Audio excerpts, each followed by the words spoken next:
हमारे केंद्रीय रेल मंत्री माननीय सुरेश प्रभु जी आपके बीच कुछ ही क्षणों में आएंगे।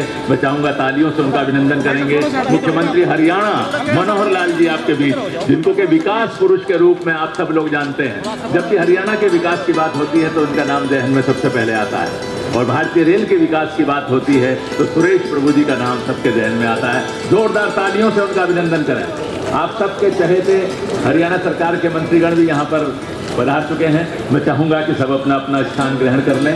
बहुत ही सुंदर कार्यक्रम है। रेलवे के भी अधिकारीगण हैं, मंत्रीगण हैं हरियाणा सरकार के। पुष्पों से अभिनंदन करते हुए माननीय रेल मंत्री जी का, माननीय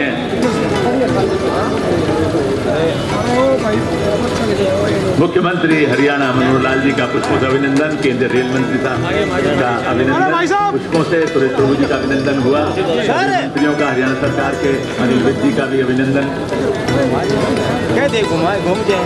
मनीष प्रभु जी का भी पुष्पों से अभिनंदन। सभी मंत्रीगण जो हरियाणा सरकार के हैं, केंद्र सरकार के हैं, यही है भारत की पावन संस्कृति, पुष्पों से गुरुजनों का, अग्रजों का अभिनंदन करने का। संबंधों में भी मिठास रहे, सुगंध रहे, ये बहुत ही अच्छी संस्कृति है। धन्यवाद। नमस्कार। उत्तर रेलवे की तरफ से मैं उपस्थित सभी गणमान्य अतिथियों का स्वागत करता हूं। आज माननीय मुख्यमंत्री हरियाणा श्री मनोहर लाल जी एवं माननीय रेल मंत्री भारत सरकार श्री सुरेश प्रभाकर प्रभु जी रोहतक एवं जिंद के बीच विद्युतीकृत रेल लाइन का शुभारंभ एवं राष्ट्र को समर्पण करेंगे। मैं और भी जो यहाँ पर गणमान्य लोग हैं सभी का स्वागत करता हूँ। सांसद निधि फंड द्वारा एम्बुलेंस का राष्ट्र को समर्पण और जींद सोनीपत के बीच नई पैसेंजर रेल लाइन का भी शुभारंभ आज होगा। आज मैं उनका और यहाँ उपस्थित सभी गणमान्य अतिथियों का हार्दिक स्वागत करता हूँ। अपने रेल यात्रियों को विभिन्न प्रकार की सुविधाएं देने और उनके ढांचे के विस्तार और सुदृढ़ीकरण के लिए उत्तर रेलवे सदैव ही कटिबद्ध है। इस दिशा में उत्तर रेलवे द्वारा एक कदम और आगे बढ़ाया जा रहा है। रोहतक जिंद के बीच हाल ही में विद्युतीकरण का काम पूरा हुआ है। इसे राष्ट्र को समर्पण में इस मार्ग पर तीव्र गति से रेलगाड़ियों का आवागमन सुनिश्चित किया जा सकेगा। रेलगाड़ियों की गति क्षमता बढ़ाने और उन्हें पर्यावरण अनुकूल बनाने के लिए रेलवे लाइन का विद्युतीकरण एक महत्वपूर्ण भूमिका है और मेमू रेलगाड़ियों का संचालन भी संभव होगा, जिससे दो शहरों के बीच की दूरियां और कम समय में पूरी की जा सकती है। माननीय मुख्यमंत्री श्री हरियाणा श्री मनोहर लाल जी एवं माननीय रेल मंत्री श्री जींद सोनीपत के बीच एक पैसेंजर रेल लाइन का शुभारंभ किया जा रहा है। उनके इस कार्य में उत्तर रेलवे के रेल नेटवर्क सुदृढ़ होने के साथ साथ इस क्षेत्र की जनता को एक अतिरिक्त रेल सेवा का विकल्प प्राप्त हो सकेगा। रेलगाड़ियों की सुविधाएं बढ़ाने की दिशा में उत्तर रेलवे का ये महत्वपूर्ण कदम है। आज ही रेल मंत्री द्वारा सांसद निधि फंड द्वारा हरियाणा राज्य में 17 एम्बुलेंस सेवाएं भी दी जा रही हैं, जिसका कोई आपको भी बताया जाएगा। यहाँ की चिकित्सा सुविधाओं को पूर्ण करने की दिशा में यह महत्वपूर्ण साबित होगा।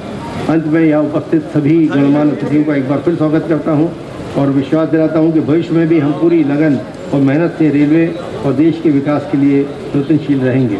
जय हिंद। आज हमारे लिए बड़े सौभाग्य की बात है कि एक हरियाणा को जो पहले बजट मिलता था वो 315 करोड़ रुपए मिलता था, लेकिन इस बार हमारे जो रेलवे मंत्री हैं उन्होंने हरियाणा से विशेष लगाव है। 129% जो हमारा बजट बढ़ा है और 980 करोड़ रुपए इस बार बजट में दिए हैं। जो भी मांगे हमने जब भी मंत्री जी से रखी है, हर मांग इन्होंने हमारी पूरी की है। और आज भी जो जींद से गोवाना और सोनीपत की ट्रेन थी, पहले एक ट्रेन चलती थी, वो माननीय मंत्री जी ने ही की थी और आज एक ट्रेन का और आज वहाँ से जींद से 11:15 बजे वो चालू हो जाएगी। रोहतक के लिए बड़ी प्रसन्नता की बात है, खुशी की बात है कि आज माननीय रेल मंत्री जी जब से केंद्र में सरकार और प्रदेश में सरकार बनी है, लगातार दूसरी बार रोहतक में आ रहे हैं और रोहतक में आकर कई सौगात इन्होंने दी है। उस सौगात के अंदर मैं इनका विशेष तौर से धन्यवाद करना चाहता हूँ। मुझे उम्मीद है कि आज का आगमन भी सुरेश प्रभु जी का यहाँ के रोहतक के लिए और हरियाणा के लिए खुशियाँ लेकर आएगा। और जो विद्युतीकरण का आज कार्य यहाँ पर रेल का जीन सेक्शन का आज आरंभ हो रहा है, उससे इस क्षेत्र को बहुत प्रगति मिलेगी। धन्यवाद। उनका यहाँ पे स्वागत करने में मुझे बहुत खुशी हो रही है, सांसद के बतौर भी, और इसलिए भी कि बहुत लंबा उनसे एक मेरा परिचय है, एक मित्रता है।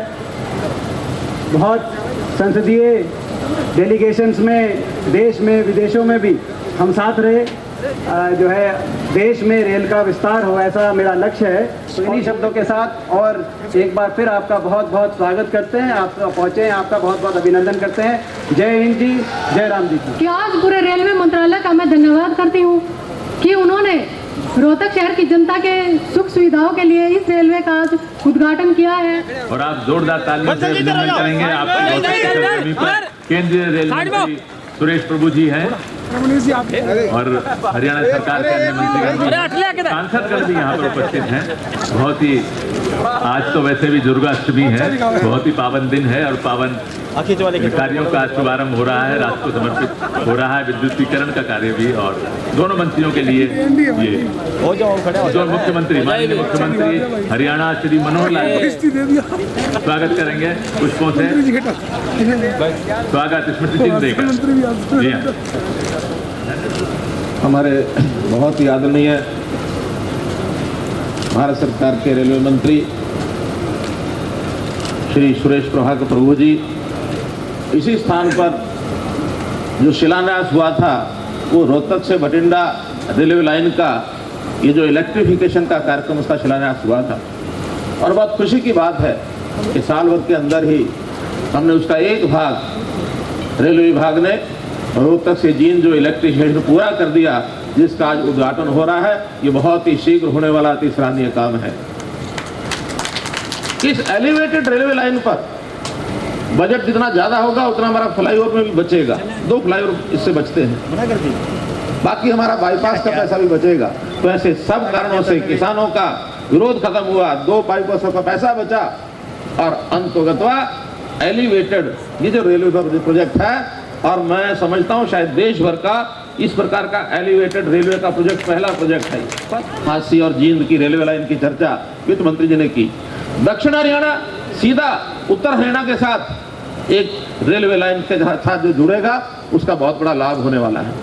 एक विषय और हमने रेलवे मंत्री जी से उठाया है कि एक रेलवे लाइन हमको सहारनपुर से यमुनानगर, यमुनानगर से कुरुक्षेत्र, कुरुक्षेत्र से कैथल और पटियाला, ये लाइन का अगर एक सर्वेक्षण करवा करके हम देखेंगे तो दोनों धार्मिक स्थल सीधा हरिद्वार और कुरुक्षेत्र ये इससे जुड़ते हैं, पंजाब सीधा इससे जुड़ता है। तो इस रेलवे लाइन का सर्वेक्षण कराने की भी अगर आप कृपा करेंगे तो एक बहुत बड़ा प्रोजेक्ट हरियाणा को ये अच्छा मिलेगा। हमको इस काम को पूरा करा देंगे तो मैं समझता हूँ रेलवे के नाते से, रेलवे की ओर से हरियाणा के जनता के लिए अधिकतम काम जितने हुए हैं आज इस समय में जितने हुए हैं, उनका मैं सबका आपका बहुत बहुत आभार प्रकट करता हूँ और बहुत ही अभिनंदन करता हूँ।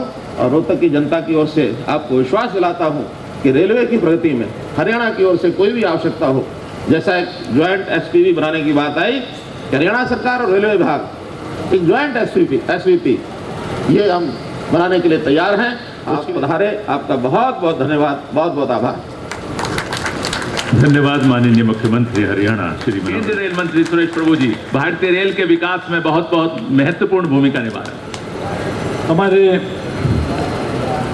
सम्माननीय मुख्यमंत्री, लोकप्रिय मुख्यमंत्री मनोहर लाल जी, यहाँ के फाइनेंस टीम के कैप्टन अभिमन्यु जी, अनिल विज जी, मनीष कुमार ग्रोवर जी,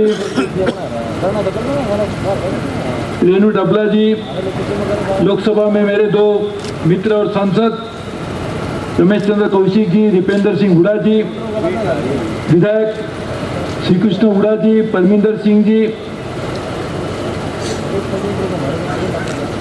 नरेश कौशिक जी, रेल परिवार के यहाँ पर मौजूद सभी भाई बहन यहाँ के हमारे जनरल मैनेजर DRM और मीडिया के सभी भाई और बहन और यहाँ पर मौजूद रोहतक वासी सभी भाई और बहनों, मैं आप सबको रामनवमी की शुभकामनाएं देता हूँ। हम सब लोग जानते हैं कि कोई भी अच्छी काम की शुरुआत यदि हम भगवान राम से प्रेरणा लेकर करते हैं तो उसमें जरूर सफलता मिलती है, क्योंकि उन्होंने जो रास्ता दिखाया था यही था कि सच्चे रास्ते पे चलिए, लोगों के प्रति प्यार रखिए और जनता को ध्यान में रखते हुए राज करिए।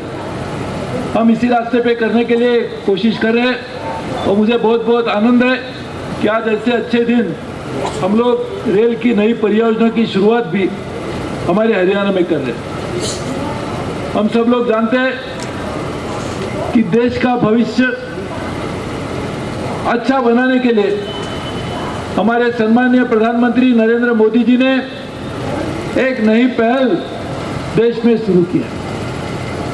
वो चाहते हैं कि हमारी देश की सभी समस्याएं जिसके कारण आज हमारी देश की पहचान बन गई है, ऐसी सभी समस्याओं को हमको दूर करके नया भारत बनाना है। नए भारत की नींव रखने के लिए अलग अलग योजनाएं की शुरुआत उन्होंने की है और हम जानते हैं कि 2022 में जब हमारी स्वतंत्रता की 75वीं सालगिरह हम मनाएंगे, उस दिन बहुत सारी ऐसी समस्याओं के ऊपर हम लोगों को कामयाबी पानी है और यही ध्यान में रखते हुए अलग अलग जो क्षेत्रों में काम हो रहा है, इसमें हम लोगों ने तय किया कि रेल में भी इसी तरह से बुनियादी तरीका काम करने की जरूरत है। रेल में 17% ऐसे रेल लाइन है जिसमें 60% से ज्यादा यातायात होती है। आप समझिए, ऐसी बहुत सारी लाइन है जिसके ऊपर 100% से ऊपर आज ट्रैफिक चलता है। ये उसके कारण क्या है कि हमने बहुत सालों से रेल में निवेश नहीं किया। रेल के तरफ सही माने में देखा नहीं। हम नई नई परियोजनाओं की घोषणाएं करते रहे और जो परियोजनाएं चल रही थी उसके ऊपर हम लोगों ने नजरअंदाज कर दिया। उसका नतीजा ये हुआ कि आज रेल जिस स्पीड से चलनी चाहिए उससे 50% स्पीड से भी नहीं चलती। रेल में पंक्चुअलिटी जो कहते हैं, समय में पहुंचने की जो जरूरत है, इसमें भी हम लोगों ने कमियां पाई। रेल की सुरक्षितता, जिसकी वजह सही माने में रेल में निवेश न होना यह है, इसके ऊपर भी हम लोगों ने नहीं काम किया। ये सब सोचते हुए जब मैं रेल मंत्री बना, रेल का पहला बजट मैंने सदन के सामने रखा, उस समय मैंने एक श्वेत पत्रिका प्रसिद्ध की। इसमें सभी जो आज जो चिंताएं मैं बता रहा हूं, इसके बारे में हमने जिक्र किया। लेकिन सिर्फ श्वेत पत्रिका बना के हमने काम नहीं छोड़ा, तो उसी दिन जब मैंने बजट भी प्रेजेंट किया तो ये सभी समस्याओं के ऊपर हम किस तरह से रास्ता निकालेंगे, इसके बारे में कॉन्क्रीट प्लान भी बताया गया। यानी सबसे पहले मरीज जब भी डॉक्टर के पास जाता है तो डॉक्टर देखता है क्या कठिनाइयां हैं, क्या परेशानी है, उसका डायग्नोसिस होता है। वो डायग्नोसिस हमने व्हाइट पेपर में किया और उसके ऊपर क्या इलाज होना चाहिए, इसके ऊपर काम की शुरुआत की। मुझे आज कहने के लिए खुशी है कि 2.5 सालों में हम लोगों ने रेल में पहले 45-50 लाख करोड़ से ज्यादा निवेश नहीं होता था। सिर्फ 3 बजट जो प्रेजेंट किया 2.5 साल में, हम लोगों ने वो राशि को 3.5 लाख करोड़ तक बढ़ाया। इस साल में तो 1,21,000 करोड़ की जो बजट बनी है, इसमें 55,000 करोड़ तो मेन बजट से आएगा, लेकिन बैलेंस अमाउंट रेल करेगी। जैसे कि कैप्टन साहब ने बताया कि पहले रेल में निवेश न होने के लिए हम लोग वित्त मंत्री को कहते थे कि वित्त मंत्री यदि ज्यादा राशि देगा तो हम रेल को अच्छी तरह से चला सकते। हमने सोचा कि वित्त मंत्री हो, देश के प्रधानमंत्री हो, देश का रेल मंत्री हो, हम सब देश की चिंताओं को जानते। यदि फाइनेंस मिनिस्टर के पास इतना पैसा होगा तो शायद हमारा देश आज ही बड़ा विकसित देश माना जा सकता था। लेकिन इसकी वजह से निवेश नहीं हो रहा है। उसको सही माने में रास्ता निकालने के लिए हम लोगों ने बजट के बाहर आके निवेश करने की शुरुआत की। और उसका नतीजा हुआ कि 3.5 लाख करोड़ रुपया रेल में निवेश सिर्फ 2.5 साल में करने के लिए हमने शुरुआत की। उसके अलावा 40,000 करोड़ रुपए के हम लोगों ने डीजल और इलेक्ट्रिक लोकोमोटिव अच्छे बनाने के लिए कॉन्ट्रैक्ट दिए। जब विश्व की सबसे अच्छी कंपनियां जी और अल्स्टॉम, ये लोग आज एक स्टेट ऑफ आर्ट टेक्नोलॉजी को लेकर फैक्ट्रीज बना रहे। इसका लाभ और ये साल में पहला इंजन निकल आएगा। ये साल में मेक इन इंडिया सही मायने में हो रहा है, इसका एक वसूल है।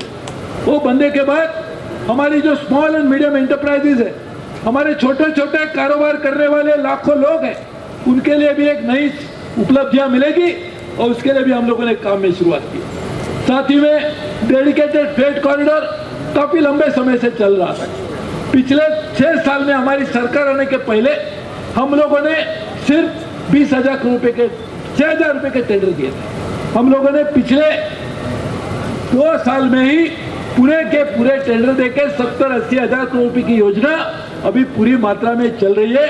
ये भी काम की शुरुआत कर दी। यानी अब सब कुल अमाउंट ले लेंगे तो रेलवे में उससे भी ज्यादा निवेश हो रहा है, उसके लिए हमने काम की शुरुआत की। इसका नतीजा क्या हुआ? 31 मार्च को हम लोगों ने, जो अभी 3 दिन पहले 31 मार्च हमारा सरकार का साल जो उसको कहते हैं वो पूरा हुआ। इसमें हम लोगों ने रिकॉर्ड नई लाइन कमिश्निंग की है। हम लोगों ने इलेक्ट्रिफिकेशन, विद्युतीकरण का काम सबसे ज्यादा अब तक हुआ था वो काम किया है।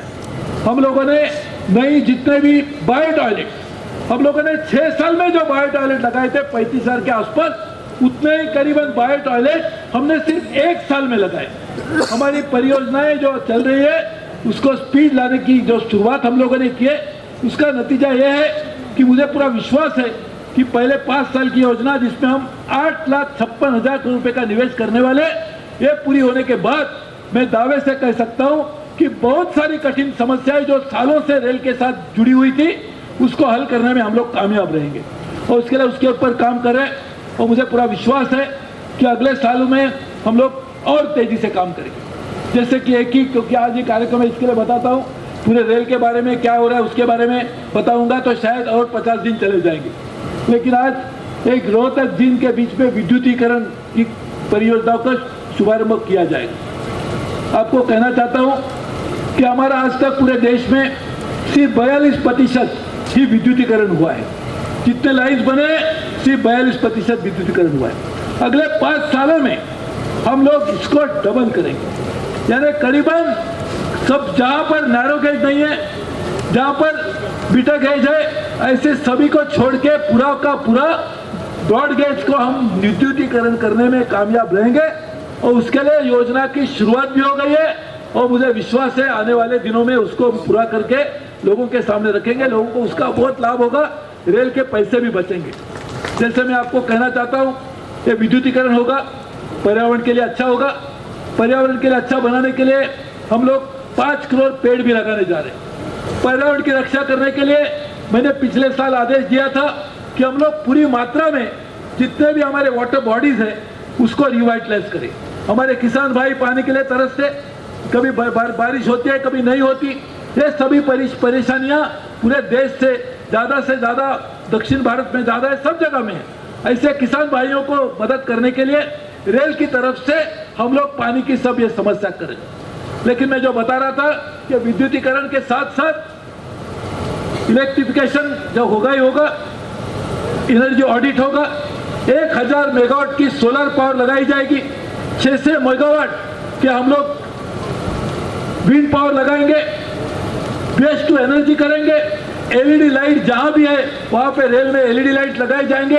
ये सबका नतीजा ये होगा कि अगले 10 साल में रेल 41,000 करोड़ 41,000 करोड़ रुपए का सेविंग करेगी, जिसमें रेलवे का लाभ होगा, हमारे पैसेंजर का भी लाभ होगा। साथ ही में नॉन फेयर रेवेन्यू के लिए भी हम लोगों ने काम की शुरुआत की, जिसमें से स्टेशन रिडेवलपमेंट एक हिस्सा है। इसका भी बहुत बड़ी मात्रा में आने वाले दिनों में सबको बहुत बड़ा लाभ मिलेगा। हरियाणा एक ऐसा राज्य है जो आज विकास के रास्ते पे दौड़ रहा है, लेकिन और भी उसको तेजी लाने के लिए ये हमारी सबकी जिम्मेदारी बनती है। केंद्र सरकार की तो जिम्मेदारी है ही है कि जो इंफ्रास्ट्रक्चर डेवलपमेंट होना चाहिए इसके लिए ज़्यादा से ज़्यादा धन हमें देने की ज़रूरत है। और मैं तो बहुत सौभाग्यशाली हूँ क्योंकि हरियाणा ने 2 साल के लिए मुझे गोद में लिया था, मुझे यहाँ से सांसद बना के भेजा, तो मैं रेल मंत्री बना। उसके बाद में जो सांसद बना मैं हरियाणा से बना था, इसके लिए मुझे हरियाणवी मानता हूँ और उसका मुझे गर्व भी है। ये हरियाणा में 2009 से लेकर 2014 तक आप जानते हैं पिछली सरकार जब थी तो सालाना उनको 314 करोड़ रुपया सालाना रेलवे के बजट से मिलता था। 2009-10 से लेकर 2013-14 तक 5 साल में रेलवे के जो बजट थे हरियाणा के लिए 314 करोड़ रुपया सालाना दिया जाता था। हमारी सरकार आई और हमने उसको बढ़ाकर 634 करोड़ रुपया सालाना किया, यानी मोर देन 296% इंक्रीज हम लोगों ने की। रेलवे की 102% बढ़ोतरी की। जब हमारी सरकार आई तो हम लोगों ने हरियाणा की महत्व को देखते हुए हरियाणा को बढ़ोतरी लाने के लिए ये काम किया। लेकिन आज 2017-18 का जो बजट आया है इसमें हरियाणा का हिस्सा कितना है? 1247 करोड़, यानी पहले होता था 314 करोड़, हमने उसमें बढ़ोतरी लाकर इस साल में 1247 करोड़ रुपया हरियाणा के लिए रेलवे मंत्रालय से दिया जाएगा, यानी बढ़ोतरी हुई 296% ज़्यादा जो 2009 में होता था। सिर्फ 2017-18 में 1247 करोड़। हम लोगों ने काफ़ी अलग अलग परियोजना शुरू की है जो पूरी हुई है, उसके बारे में भी मैं जानता हूँ। कुछ लोगों ने, हमारे मुख्यमंत्री ने, हमारे यहाँ के सांसद जी ने भी बताया। मुझे कहने के लिए खुशी है कि रोहतक मेहम हंसी न्यू लाइन जो है उस लाइन के लिए हम लोगों ने टेंडर फाइनलाइज अगस्त 2017 में करेंगे। सब इश्यू भी हो गया है, लैंड एक्विजिशन पूरी हो गई है और दिसंबर 2019 से पहले हम इस परियोजना को किसी भी हालत में पूरा करेंगे। रोहतक बाईपास एलिवेटेड लाइन के बारे में काफ़ी बात हुई है, उसमें जून 2019 के पहले पूरा करेंगे। जो आरयूबी हम लोग बना रहे हैं 35 करोड़ से, उसके लिए भी टेंडर अवार्ड हो चुका है 20 जनवरी को नियर झज्जर के पास, उसको भी हम लोग जल्दी पूरा करेंगे। उसी तरह से बहादुरगढ़ के पास जो आरयूबी है उसके लिए 31 करोड़ की जो लागत से हम जून 2018 के पहले उसे भी पूरा कर देंगे। रेवाड़ी रोहतक लाइन के लिए टेंडर 3 आरयूबी का इशू कर चुका है और उसके लिए भी हम लोग 2017 के पहले यानी साल के पहले उसको पूरा करेंगे।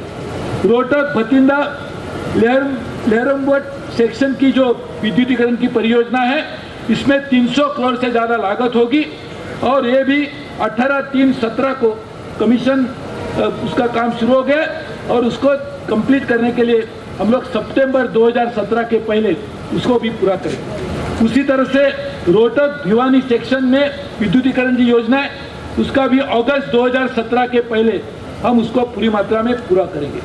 उसी तरह से 2014-16 हमारी सरकार आने के बाद जींद सोनेपत नई line, Jakhal Mansa BIT doubling, Ambala cantonment to Dhappar doubling और कुलकर्ण पानीपत डबलिंग, ये भी परियोजनाएं हम लोगों ने पूरी की है, कमीशन किए। मैं आपको उसका भी एक बताना चाहता हूं कि पहले बात होती थी कि कोई परियोजना शुरू कंप्लीट हो जाती थी, इसका मतलब यह नहीं होता था कि उसके ऊपर गाड़ी चल पड़ती थी। हम लोगों ने आज जो टारगेट रखा है कि कमीशनिंग और कंप्लीशन का मतलब पूरी हो गई लेकिन गाड़ी नहीं चली, मैंने कहा ये नहीं होगा, हम कमीशन करेंगे। और कमीशन करने के बाद भी पहले साल में, अब पहले हमारी सरकार आने के पहले दिन में रेल में 3-3.5 किलोमीटर की पर डे काम होता था। हमने उसको बढ़ाकर इस साल में हम 10 किलोमीटर तक ले जाएंगे। अभी जो साल पूरा होगा उसको 8 किलोमीटर तक ले गए और हमारी उम्मीद है कि आने वाले दिनों में उसको और भी डबल करने की कोशिश करेंगे। यानी आप समझिए कि कंप्लीशन का टारगेट कमीशन करने के बाद भी हम लोगों ने कितनी बड़ी मात्रा में परियोजनाओं को पूरा किया, इसके लिए मुझे इस बात की भी खुशी है। ये 2017-18 के बजट में यमुनानगर, ज्योतिसर, वाया कुरुक्षेत्र, लड़वा और राधापुर, इसको भी हम लोगों ने 55 किलोमीटर की नई लाइन के लिए सर्वे की हम लोगों ने मान्यता दी है। उसी तरह से कैथाल पतियाला 65 किलोमीटर, उसके लिए भी न्यू लाइन के लिए हम लोगों ने काम करने के रिसर्वे के लिए लिए। उसी तरह से Ludhiana Kila Raipur 19 kilometre with freight line at Gill station, इसके लिए भी हम लोगों ने 230 करोड़ की जो योजना है उसको भी मान्यता दी है। उसी तरह से जींद हांसी, इसमें भी 45 किलोमीटर की 900 करोड़ की जो परियोजना के लिए भी हम लोगों ने मान्यता दी। उसी तरह से इस बजट में 17-18 के बजट में नरवाना कुरुक्षेत्र, पानीपत जींद, रोहतक पानीपत, गरी हरसलू फरूखनगर, रेवाड़ी रोहतक, रेवाड़ी सुरुपुर हनुमानगढ़, ऐसी सभी योजनाएं 633 रूट किलोमीटर की, उसके लिए 511 करोड़ रुपए हम लोगों ने इस बजट में उसका प्रावधान किया है, मैंने मान्यता दी है। और साथ ही में 42 ऑलमोस्ट 43 करोड़ के हम लोगों ने ट्रैफिक फैसिलिटी हरियाणा के लिए रखे। मुझे विश्वास है कि हरियाणा में पैसेंजर एम्यूनिटीज़ के लिए जो अमाउंट होती थी उसमें भी बड़ी मात्रा में बढ़ोतरी की है और सिर्फ 2 साल में 120 करोड़ रुपए से भी ज़्यादा हम लोगों ने इसमें लागत दी है, तो मुझे उसके लिए भी काफ़ी आनंद होता है। हमारे यहाँ के सम्मानीय मंत्री ने काफ़ी समय से मेरे से बात की थी, हमारे सम्मानीय मुख्यमंत्री मनोहर लाल जी ने भी मुझे बताया था, तो हम लोगों ने ग्रोवर साहब के करके यहाँ का जो अप्रोच रोड है उसको खोल के दिया, तो आप उसका अनुमान देख रहे कि यहाँ के टैक्सी साइकिल स्टैंड भी बन गया और आने वाले दिनों में उसका भी बड़ा लाभ होगा। हम ये बहादुरगढ़ रेलवे अंडरपास के लिए हम लोगों ने टेंडर ऑलरेडी फाइनलाइज किया है और underpass will be completed by March 2018।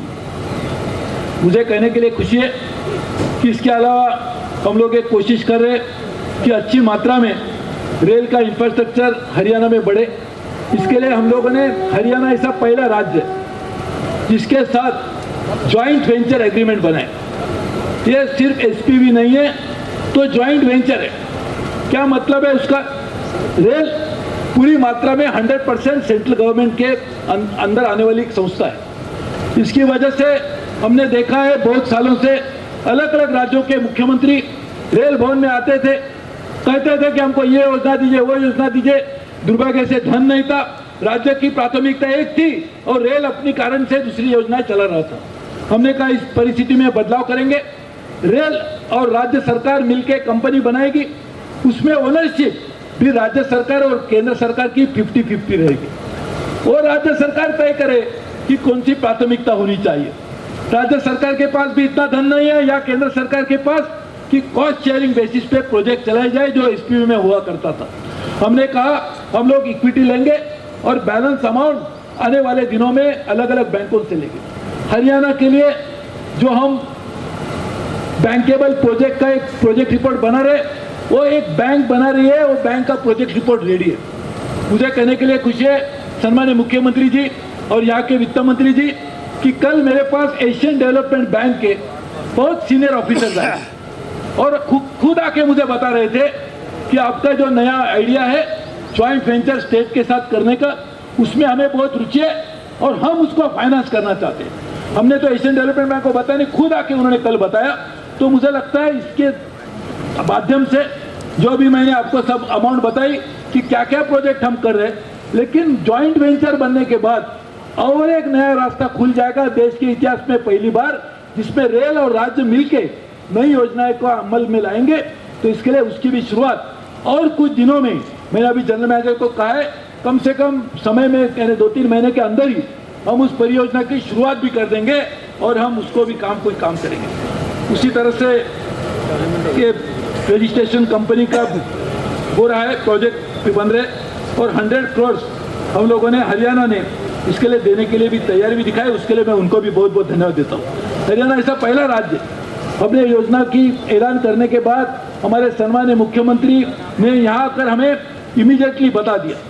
उसी तरह से जो सोनीपत की रेल फैक्ट्री है उसके लिए भी हम लोगों ने जो पीपीपी मॉडल पे करे, उसके भी लिए भी हम लोग RFQ शायद बन रहा है या बन रहा है, तो लैंड भी आप दे देंगे तो उसके लिए भी हम लोग काम जल्दी शुरू करेंगे। उसी तरह से गुड़गांव में हमने और सम्मानीय मुख्यमंत्री तय किया है कि सब गाड़ियां आजकल दिल्ली तक तो आती है, दिल्ली के आने के लिए उनके तकलीफ होती है, क्योंकि बहुत सारी गाड़ियाँ पूरे देश से, पश्चिम भारत से आने वाली, उत्तर भारत से आने वाली, पूर्व भारत से आने वाली सभी गाड़ियाँ जब दिल्ली आती है तो इतना ही रास्ता है, उसमें से कैसे अंदर जाएगी। तो इसके लिए हमने नए टर्मिनल करने की शुरुआत की है। आनंद विहार और बीजवासन, ये जो नए 2 टर्मिनल है वो एयरपोर्ट से भी अच्छे विकसित करने के लिए और कुछ समय में काम की शुरुआत हो जाएगी। लेकिन सम्माननीय मुख्यमंत्री जी के साथ हमने तय किया है कि हरियाणा में, यानी ज़्यादा करके गुड़गांव में, हम लोग एक नया टर्मिनल बनाएंगे जो एयरपोर्ट से भी अच्छा बनेगा और वहाँ पे पूरे देश के आने वाली गाड़ियाँ वहाँ भी टर्मिनेट हो सकती है। उसकी भी शुरुआत जल्दी की जाएगी।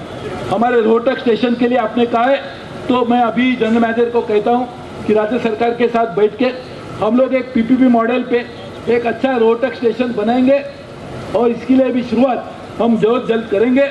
और इसलिए उसके लिए भी आप सबको मैं बहुत बहुत धन्यवाद देता हूँ। हमारे नई डेमू ट्रेन जींद सोनीपत के बीच में चलेगी। इलेक्ट्रिफाइड रेल सेक्शन भी यहाँ से शुरू होगा। मैं आपको आश्वासित करना चाहता हूँ कि हम रेल को ठीक करने के लिए जितनी भी कोशिश करने की जरूरत होगी वो कोशिश हम कर रहे हैं। रेल बहुत कठिन समय से गुजर रही थी।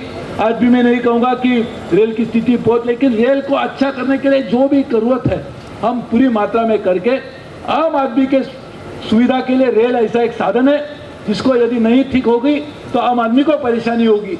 और हमारी सरकार, नरेंद्र मोदी जी की सरकार, मनोहर लाल जी की सरकार, हम सब यही चाहते हैं कि आम आदमी की परेशानियां किस तरह से दूर हो।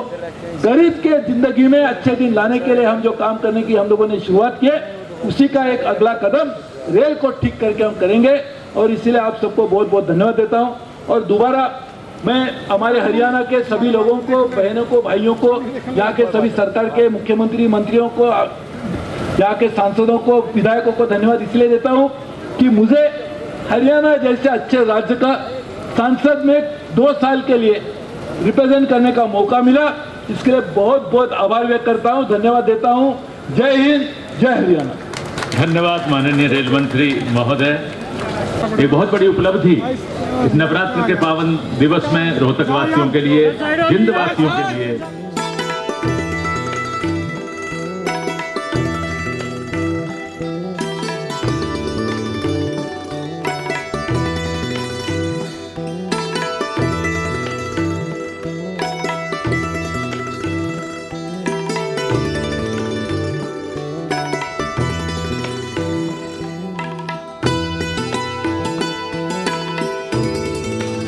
हरी झंडी दिखावें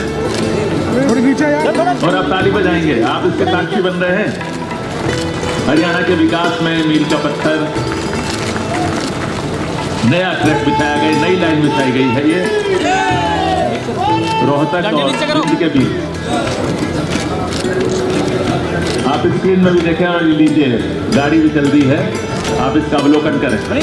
ये विकास की गाड़ी है, भारतीय रेल है, जन जन को जोड़ती है, किसानों को, दैनिक यात्रियों को एक दूसरे से भी जोड़ती है और विकास के तरफ, भारतीय रेल के विकास की तरफ आगे बढ़ती है।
जो सुरेश प्रभु जी ने हमारी पीठ थपथपाई है, जो हमारे सिर पर हाथ रखा, जो उन्होंने योग सोच रखा, वही व्यक्ति ये सोच रखा।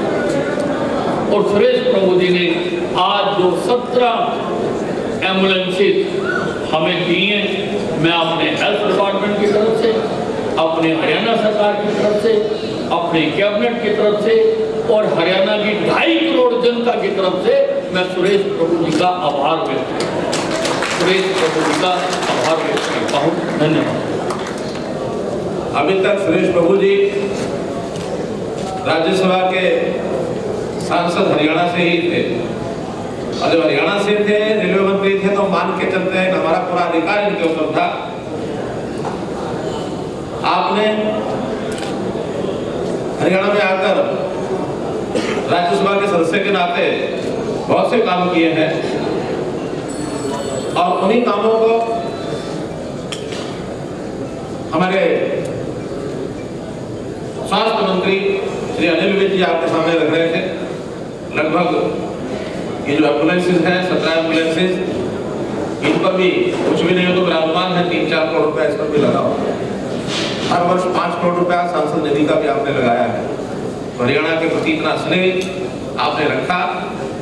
मैं इन सब कामों के लिए आपका बहुत बहुत आभार प्रकट करता हूँ, बहुत बहुत धन्यवाद करता हूँ।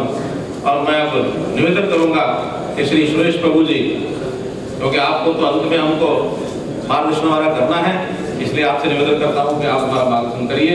आदरणीय रेल मंत्री श्री सुरेश प्रभु जी। लोकप्रिय मुख्यमंत्री आदरणीय खट्टर जी, हमारे मंत्री अनिल विज जी, कैप्टन अभिमन्यु जी, किशन कनवर जी, ग्रेवाल जी, रमेश कौशिक जी, नरेश कौशिक जी, और यहाँ पर उपस्थित सभी हेल्थ डिपार्टमेंट के सभी सदस्यगण और उपस्थित भाई और बहनों, हमें इस बात की खुशी है कि आज हरियाणा की जनता की सेवा में 17 नई एम्बुलेंसेज कुछ समय में सड़क पे दौड़ेगी, मरीजों को अस्पताल तक पहुंचाएगी और उनकी सेवा करने में कामयाब होगी। वैसे तो एम्बुलेंस को हमने लाइफ सेविंग डिवाइसेस लगाने की कोशिश की है, लेकिन मैं मानता हूँ लाइफ सेव करने का काम सिर्फ भगवान ही कर सकते। किसी की जिंदगी ना तो हम दे सकते ना तो दे सकते, सब भगवान के हाथ में। लेकिन कम से कम मरीजों की सेवा करने में ये एम्बुलेंस इस काम में आएगी, ऐसी मैं अपेक्षा करता हूँ। यहाँ के हेल्थ डिपार्टमेंट के सब लोगों को धन्यवाद देता हूँ, खास करके मुख्यमंत्री को भी धन्यवाद देता हूँ, और यहाँ के हेल्थ मिनिस्टर को भी। जिस तरह से ये एम्बुलेंस बनी है, मैं मानता हूँ आपको एक प्रेस कॉन्फ्रेंस देके भी लोगों को दिखाएंगे, इसमें सभी चीजें आई हैं। जिसको स्पाइनल इंजरी होगी तो जब यातायात के समय उसको तकलीफ कैसे ना हो, जिसको हार्ट अटैक आएगा उसके लिए किस तरह से मदद की जाए, यानी जो भी चीज हो सकती है इसके ऊपर एयर कंडीशन पेशेंट केबिन है, डिजिटल ऑक्सीजन कंट्रोल पैनल है, high intensity audio visual signal and warning system है, ऑटोमेटिक कोलैप्सिबल स्ट्रेचर है, स्कूप स्ट्रेचर है, spine board with straps with head immobiliser है। यानी जो भी चीज अलग अलग कठिनाइयों में लोग जब गुजरेंगे उनको सही समय में अस्पताल तक पहुंचाने तक उनकी जान बचाने के लिए काम करेंगे। हम जानते हैं कि मेडिकल टर्म में हम कहते हैं कि गोल्डन आवर होता है। इस गोल्डन आवर में यदि आप किसी को मदद पहुंचाते हैं तो बहुत सारे लोगों की जान तो बचती है, लेकिन जो अलग अलग तरीके की जो इम्यूनिटी शरीर में आती है उससे भी हम बच पाते हैं। बहुत सारे लोगों को स्ट्रोक हो गया तो इमीडिएटली अस्पताल तक पहुंच गए, तो बाद में जो पैरालिसिस होता है उससे भी बच सकते हैं।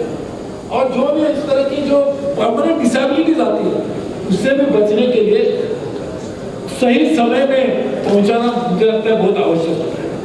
तो इसलिए मैं बहुत ही भाग्यशाली हूँ कि हरियाणा का सांसद मिलने का भाग मुझे मिला।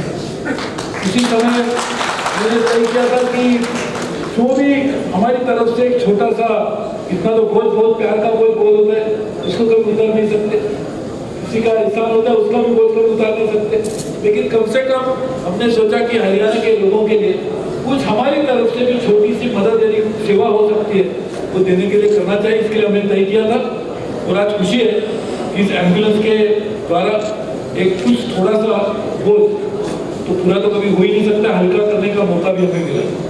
साथ ही में एम्बुलेंस ये भी गई है और हमारे एमपी लाइन से मैंने और 5 करोड़ शायद वो बचे हुए थे, उसमें हमने कहा था कि एक डायग्नोस्टिक सेंटर वो अलग अलग अस्पताल में लगाए थे, तो शायद उसका भी प्रोसेस चालू है, उसका भी काम चल रहा है।